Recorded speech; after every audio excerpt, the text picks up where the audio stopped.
మరణాత్. పరిశుద్ధ గ్రంథం నుండి వాక్యం చదువుకుందాము. నిర్గమకాండము 16వ అధ్యాయము 16వ వచనము. మోషే, ఇది తినుటకు యెహోవా మీకిచ్చిన ఆహారము. యెహోవా ఆజ్ఞాపించినదేమనగా, ప్రతివాడును తన వారి భోజనమునకు ప్రతివాడు తన కుటుంబములోని తలకు ఒక్కొక్క బొమ్మరి చొప్పున దాన్ని కూర్చుకొనవలెను. ఒక్కొక్కడు తన గుడారములోనున్న వారి కొరకు కూర్చుకొనవలెననెను. దేవుడు తన పరిశుద్ధ వాక్యమును దీవించునుగాక. ఆమేన్. మమ్మల్ని మిక్కిలిగా ప్రేమించిన మా దేవా, నీ ఘనమైన నామమున కోటాను కోట్ల కృతజ్ఞతాస్తుతులు స్తోత్రములు. మహాదేవుడవు మహాగణుడవు అయినటువంటి తండ్రివి, మేము నీ దీన పిల్లలమై ఉన్నాము. మా కొరకే అహర్నిశలో కూడా ప్రయాసపడుతూ ఉన్నావు తండ్రి. స్తోత్రములు. మాకు తోడై ఉండాలని, మమ్మల్ని కాపాడుతూ ఉండాలని, మమ్మల్ని రక్షించుకుంటూ ఉండాలని, నీ రెక్కల చోటున మమ్మల్ని చేర్చుకుంటూ ఉండాలని మీ యొక్క తపనే అయి ఉన్నది తండ్రి. ఆ విధంగానే మేము కూడా నీ రెక్కల చోటుకు వచ్చి నీ చోటున మేము బ్రతకాలనేటువంటి తలంపు నరులమైనటువంటి మాకు కూడా అందించుతున్నందుకు నీకు వందనాలు చెల్లిస్తూ ఉన్నాము. ప్రతి క్షణం ప్రతి సెకనం కూడా విడువనేటువంటి దేవుడవైన విడువని ఎడబైన సెలవిచ్చినటువంటి తండ్రివి కనుక మీరు మాతో ఉన్నందుకు మీకు వందనాలు చెల్లిస్తూ ఉన్నాం. వాక్యం చదవబడినది, వాక్యం ఉండే వర్తమానము అవసరమైనది కనుక మీరే మాతో మాట్లాడమని అడుగుచున్నాను తండ్రి. వందనములు. ఏమీ మాట్లాడవలసి ఉన్నది, ఏమీ చెప్పవలసి ఉన్నది అది మా చిత్తం కాదు నాయన. నీ చిత్తానుసారముగా నీ బిడ్డలైనటువంటి వారికి నీవు ఏ వాక్యాహారం అందించడన్నావో అట్టి వాక్యాహారాన్ని మేము తినుటకు గాను మమ్మల్ని సిద్ధం చేసి మీరు మాకు ఆ యొక్క అనుదినాహారం మాకు అందించి నీ నామగంతకర మేమందరం కూడా సాక్షులు నిలబడటానికి నీ కృప మా మీద ఉంచి నడిపించుకుని మహిమ పొందమని, వినుబుద్ధిని గ్రహించు శక్తిని ప్రసాదించమని వాక్య వర్తమానికుడైన యేసు నామమున అడుగుచున్నాను పరమ తండ్రి. ఆమేన్. పడుకొందును రావయ్యా నీ ప్రేమను వేడుకొందును రావయ్యా, పడుకొందును రావయ్యా నీ ప్రేమను వేడుకొందును రావయ్యా. అన్న వస్త్రము లేక అల్లాలాడిన నాకు, అన్నా వస్త్రము లేక అల్లాలాడిన నాకు, అన్నా నీవసాగేనా అన్న వస్త్రములకై, అన్నా నీవసాగినా అన్న వస్త్రములకై, నిన్ను గొలిచెదరావయ్యా నా యేసన్నా, నిన్ను గొలిచెదరావయ్యా. శుభ్రపరచితిరావయ్యా నా హృదయము, భద్రపరచితిరావయ్యా. నీతి సూర్యుడవివు ఉదయించునంతానే, నీతి సూర్యుడవివు ఉదయించునంతానే, కుదురవు నా ప్రాణము సదాయాత్మ పరమాత్మా, కుదురవు నా ప్రాణము సదయాత్మ పరమాత్మా, నిన్ను గొలిచెదరావయ్యా నా యేసన్నా, నిన్ను గొలిచెదరావయ్యా. దాచుకొందును రావయ్యా నీ రూపము చూచుకొందును రావయ్యా.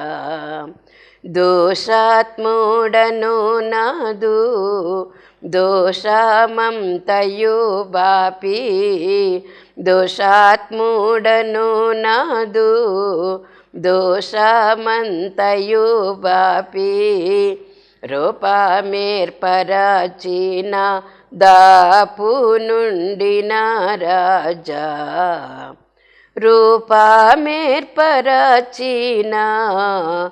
దాపు నుండిన రాజా, నిన్ను గొలిచెదారావయ్యా నా యేసన్నా నిన్ను గొలిచెదారావయ్యా హృదయ దేవళమందు ముదమునా నిన్ను నిల్పి హృదయ దేవళమందు ముదమునా నిన్ను నిల్పి భక్తి పుష్పములాచే భజించి పూజించి భక్తి పుష్పములాచే భజించి పూజించి నిన్ను గొలిచెదారావయ్యా నా యేసన్నా నిన్ను గొలిచెదారావయ్యా. దేవునామన స్తోత్రం అండి. మీ అందరికీ నా మరణాత. ద్వితీయోపదేశకాండంలో ఉన్నటువంటి కొన్ని స్తుతి వాక్యములు చెప్పుకుందాము. స్తుతులు స్తోత్రములని చెప్తే మన యొక్క నోటికి శుద్ధి, హృదయానికి శుద్ధి, శరీరానికి శుద్ధి, జీవితాలకి శుద్ధి వృద్ధి కలుగుతుందని నమ్మవలసినటువంటి వారమై ఉన్నాము. ద్వితీయోపదేశకాండము యెహోషువ గ్రంథములో మరికొన్ని స్తుతివాక్యములు. చెకుముకి రాతి బండ నుండి నూనెను జుర్రించు తండ్రి నీకే స్తుతులు స్తోత్రములు. ఆవు మజ్జిగను నాకు ఇచ్చుచున్న తండ్రి నీకే స్తుతులు స్తోత్రములు. గొర్రెమేకల పచ్చిపాలను నాకు ఇచ్చుచున్న తండ్రి నీకే స్తుతులు స్తోత్రములు. గోధుమల మెరికల సారమును నాకు ఇచ్చుచున్న తండ్రి నీకే స్తుతులు స్తోత్రములు. ద్రాక్షల రసము త్రాగించు తండ్రి నీకే స్తుతులు స్తోత్రములు. మృతి నొందించు తండ్రి నీకే స్తుతులు స్తోత్రములు. బ్రతికించు తండ్రి నీకే స్తుతులు స్తోత్రములు. గాయపరచు తండ్రి నీకే స్తుతులు స్తోత్రములు. స్వస్థపరచు తండ్రి నీకే స్తుతులు స్తోత్రములు. విరోధులకు ప్రతీకారము చేయి తండ్రి నీకే స్తుతులు స్తోత్రములు. సేవకులను బట్టి ప్రతిదండన చేయి తండ్రి నీకే స్తుతులు స్తోత్రములు. సినాయి నుండి దిగువచ్చు అడవు గనుక నీకే స్తుతులు స్తోత్రములు. సెయీరులో నుండి ఉదయించు తండ్రి నీకే స్తుతులు స్తోత్రములు. పారాను కొండ నుండి ప్రకాశించు తండ్రి నీకే స్తుతులు స్తోత్రములు. వేవేల పరిశుద్ధుల సమూహముల మధ్య నుండి వచ్చిన తండ్రి నీకే స్తుతులు స్తోత్రములు. కుడిపార్శ్వమున అగ్నిజ్వాలను మెరిగినట్లు చేయి తండ్రి నీకే స్తుతులు స్తోత్రములు. జనములను ప్రేమించువాడా నీకే స్తుతులు స్తోత్రములు. శత్రువులకు విరోధముగా సహాయకుడా నీకే స్తుతులు స్తోత్రములు. మస్సాలో పరిశోధించిన తండ్రి నీకే స్తుతులు స్తోత్రములు. యోసేపు భూమిని దీవించిన తండ్రి నీకే స్తుతులు స్తోత్రములు. సహాయము చేయటకే ఆకాశవాహనుడై వచ్చిన తండ్రి నీకే స్తుతులు స్తోత్రములు. మహోన్నతుడా నీకే స్తుతులు స్తోత్రములు. మేఘవాహనుడా నీకే స్తుతులు స్తోత్రములు. శాశ్వతుడైన దేవుడా నీకే స్తుతులు స్తోత్రములు. నాకు నివాస స్థలమా నీకే స్తుతులు స్తోత్రములు. నాకు సహాయకరమైన కేడమా నీకే స్తుతులు స్తోత్రములు. నాకు ఔన్నత్యము కలిగించు ఖడ్గమా నీకే స్తుతులు స్తోత్రములు. యొర్దాను దాటమని చెప్పిన తండ్రి నీకే స్తుతులు స్తోత్రములు. ఇశ్రాయేలుకి ఇచ్చుచున్న దేశమునకు వెళ్ళమన్న తండ్రి నీకే స్తుతులు స్తోత్రములు. అడుగుపెట్టు ప్రతి స్థలమును మీకు ఇచ్చుచున్నానని చెప్పిన తండ్రి నీకే స్తుతులు స్తోత్రములు.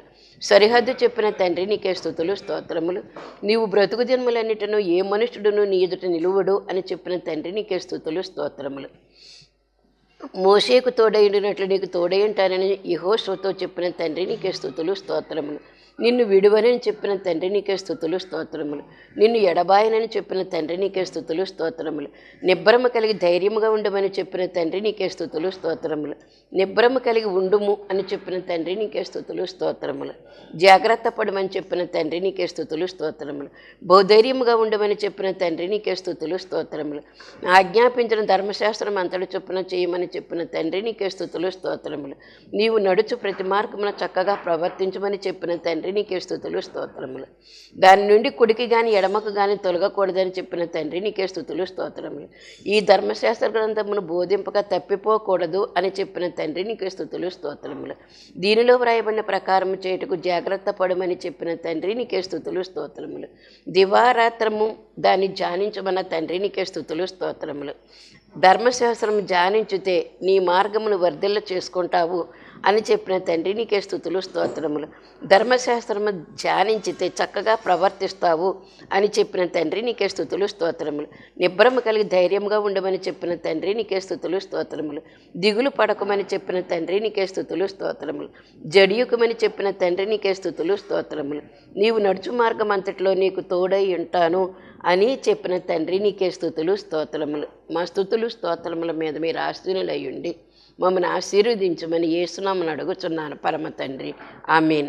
దేవునామమున స్తోత్రం. మీ అందరికీ నా మరణాత.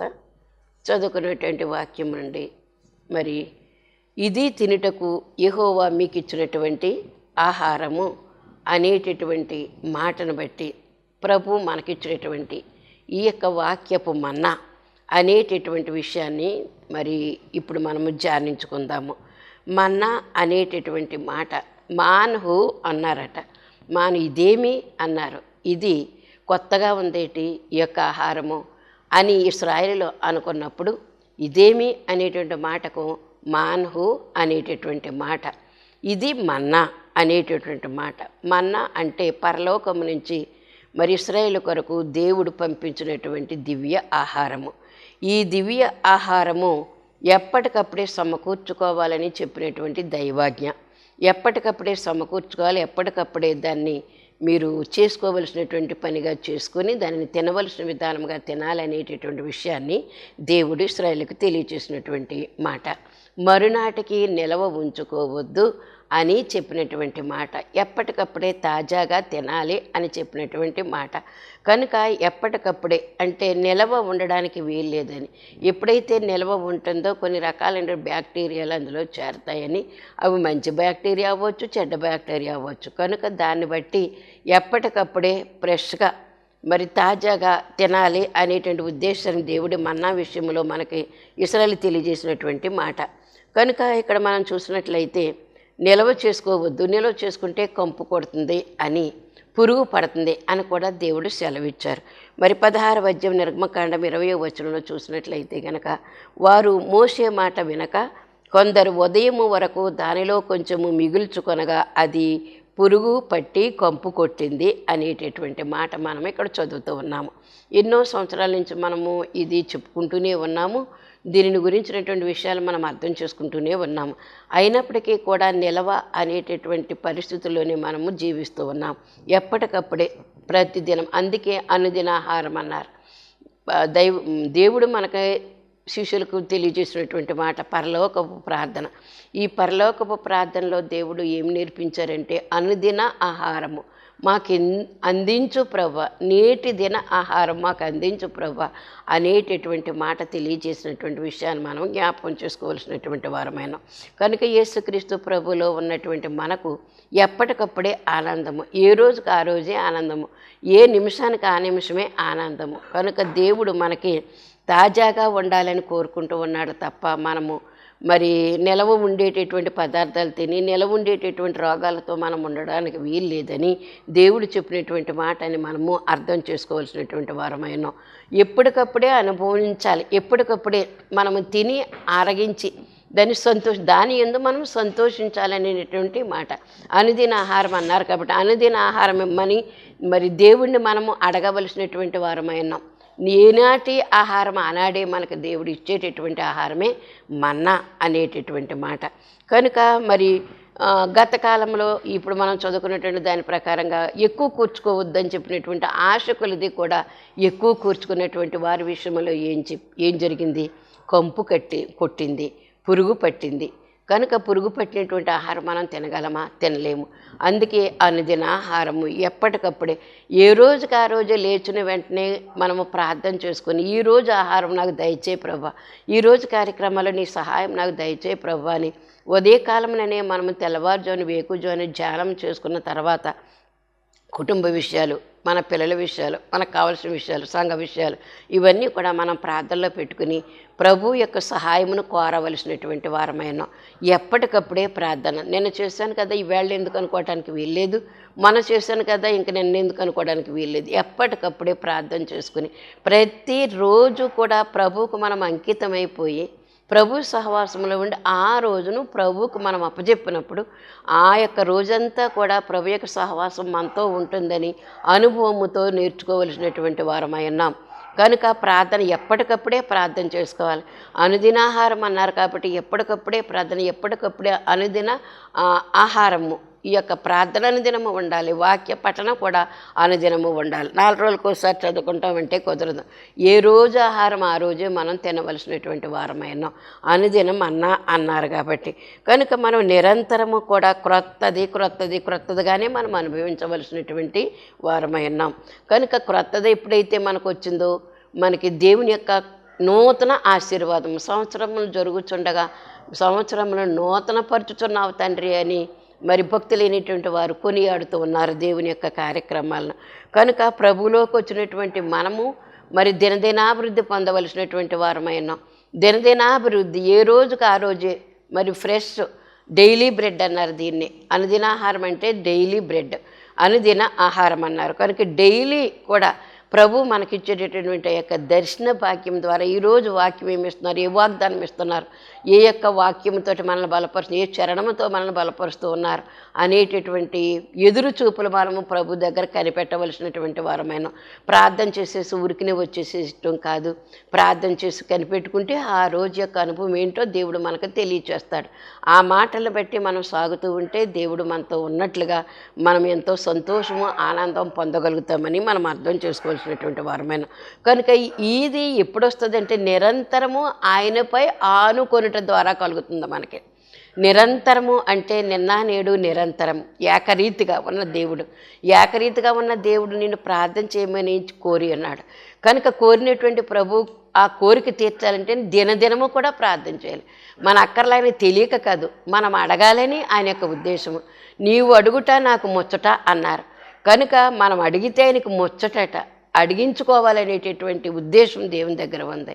అప్పుడు మనం అడిగితే కనుక ప్రేమతో ముచ్చటతో మనకు తీర్చేటటువంటి దేవుడై ఉన్నాడు, అంగీకరించే దేవుడై ఉన్నాడు, ఆలస్యం చేయకుండా అందించేటటువంటి దేవుడై ఉన్నాడని మనము అర్థం చేసుకోవాల్సినటువంటి వారమైన.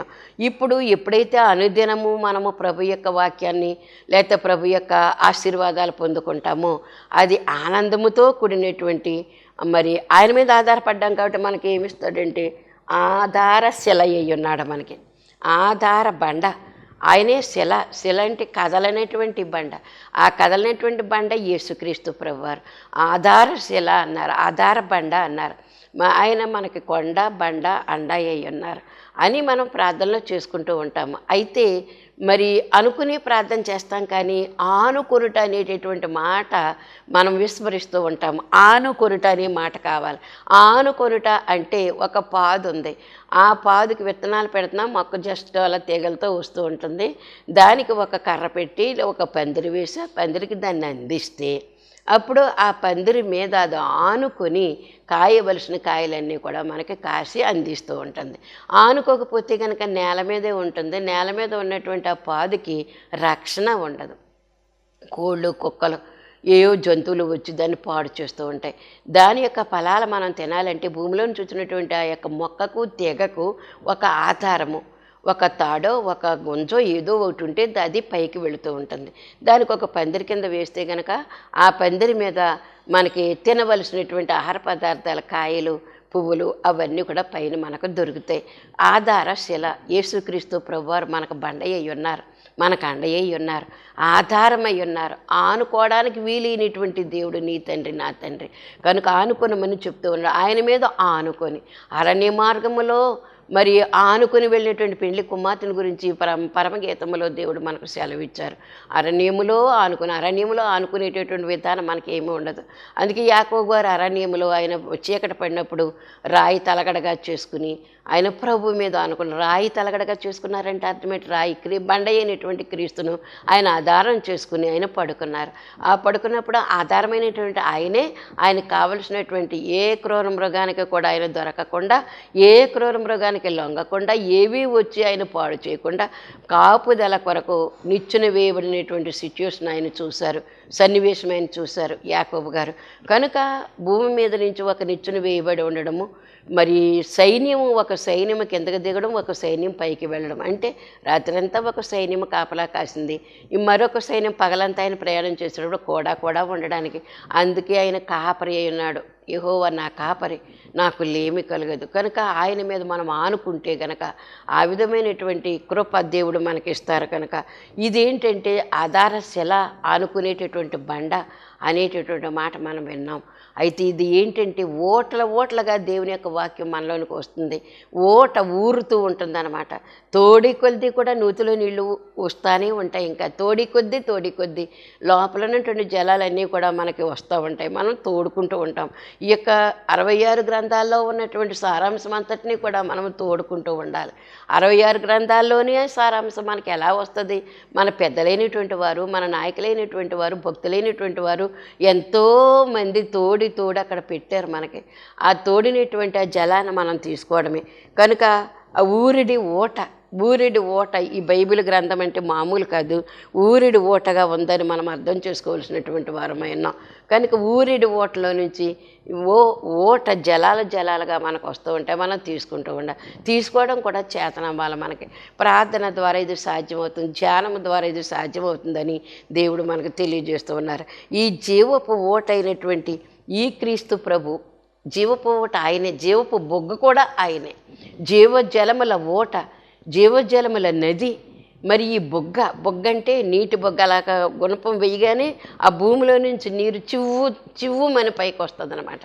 ఒక ప్రవాహము వలె, వాటర్ ఫాల్స్ వలె అది భూమిలో నుంచి పైకి వస్తూ ఉంటుంది. కనుక అది భూమిలో నుంచి వచ్చేటటువంటి జలము. అలాగే యేసయ్యలో నుంచి వచ్చేటటువంటి ఈ వాక్యాహారము దినదినము మనం ప్రార్థన చేయడం ద్వారా తీసుకోవడానికి దేవుడు మనకి ఇవ్వడానికి సిద్ధంగా ఉన్నారు. మనమే సిద్ధంగా ఉండాలి తీసుకోవడానికి. కనుక సిద్ధపడి ఇచ్చేటటువంటి దేవుడు మన దగ్గర ఉంటే సిద్ధపడి తీసుకోవడానికి కూడా అర్హత మన దగ్గర ఉండాలి. ఇది మనము మరి దేవుడు మన నుంచి కోరుకునేటటువంటి విషయమని మనం అర్థం చేసుకోవాల్సినటువంటి వారమైన జీవపోవటైనటువంటి ఆయన నుంచి నిరంతరము కూడా మనం తోడుకుంటూ ఉండాలి. తాజా నీటిని మనం తోడుకుంటూ ఉండాలి.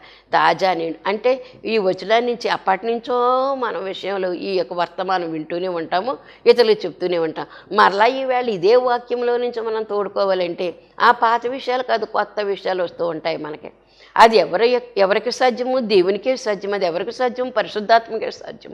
పరిశుద్ధాత్మకు సాధ్యం కాబట్టి మనము నిత్యం నిరంతరం ప్రభు మీద అనుకో, ప్రభు ఈ వాక్యము మనం మొన్న చెప్పాను, మొన్న చెప్పాను, తర్వాత చెప్పాను, అయితే ఇప్పుడు ఈ వాక్యం నుంచి నువ్వేమి ఇస్తావో వర్తమానం నాకు ఇవ్వు ప్రభు అని మనం అడగాలన్నమాట.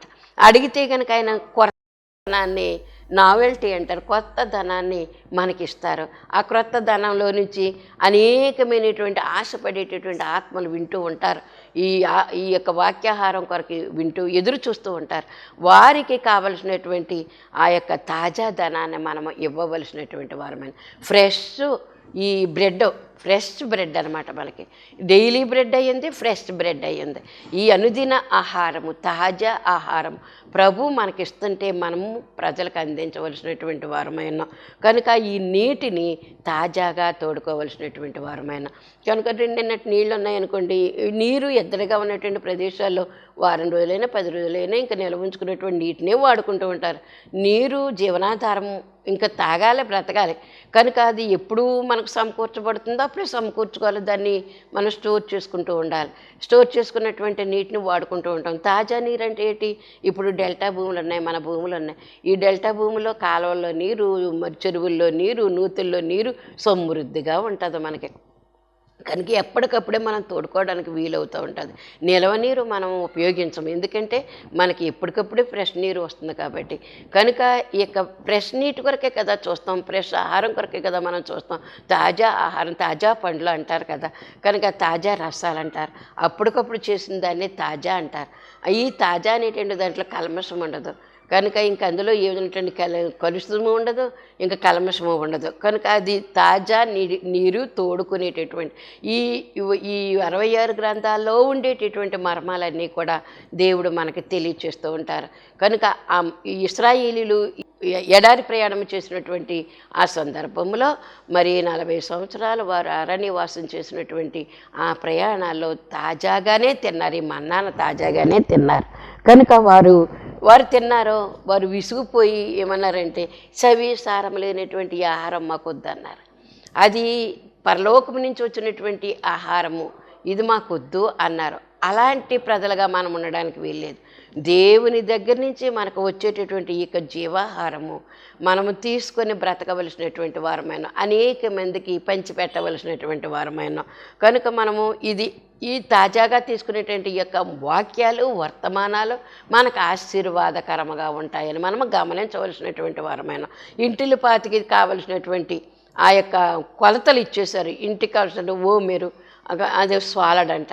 ఆ స్వాలడ చొప్పున మీరు ఇంట్లో ఎంతమంది ఉంటే అంతమంది కూడా దాన్ని తీసుకుని వాడుకోండి అని చెప్పి దేవుని యొక్క ఆజ్ఞ మరి మోషే గారు ప్రజలకు చెప్పినటువంటి మాట. కనుక తాజాగా తీసుకునేటటువంటి మాట అదే మనకి ఆరోగ్యమును ఇచ్చేటటువంటి పరిస్థితి అని మనం అర్థం చేసుకోవాల్సినటువంటి వారమై ఉన్నాం.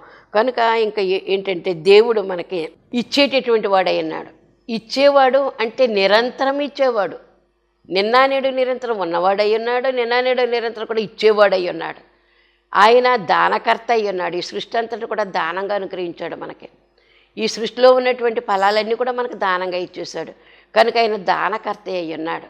కనుక ఇంతే ఇస్తాననేటువంటి మాట కాదు, సమృద్ధిగా ఇచ్చేటటువంటి దేవుడై ఉన్నాడు. అది మనం అర్థం చేసుకోవాల్సినటువంటి వారమైన.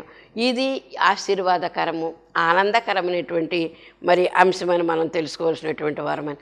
ఏనాటికి కావలసినటువంటి ఆ యొక్క కొలతల ప్రకారంగా మనం తీసుకోవలసినటువంటి అనుదిన ఆహారం అన్నారు. కనుక ఈ రోజంతట్లో మనకి ఏమేమి కావాలన్నీ కూడా ప్రభు దగ్గర పెట్టుకుని మనం ఎప్పుడైతే ప్రార్థన చేసుకున్నా ఆ రోజు కావాల్సినవన్నీ కూడా అడుగువాటన్నిటికంటే ఊహించవాటన్నిటికంటే అత్యధికంగా ఇస్తానని చెప్పినటువంటి దేవుని యొక్క ఆశీర్వాదము మనకి ఎంత కావాలో అంతా కూడా ఇచ్చేటటువంటి గొప్ప దేవుడై ఉన్నాడు.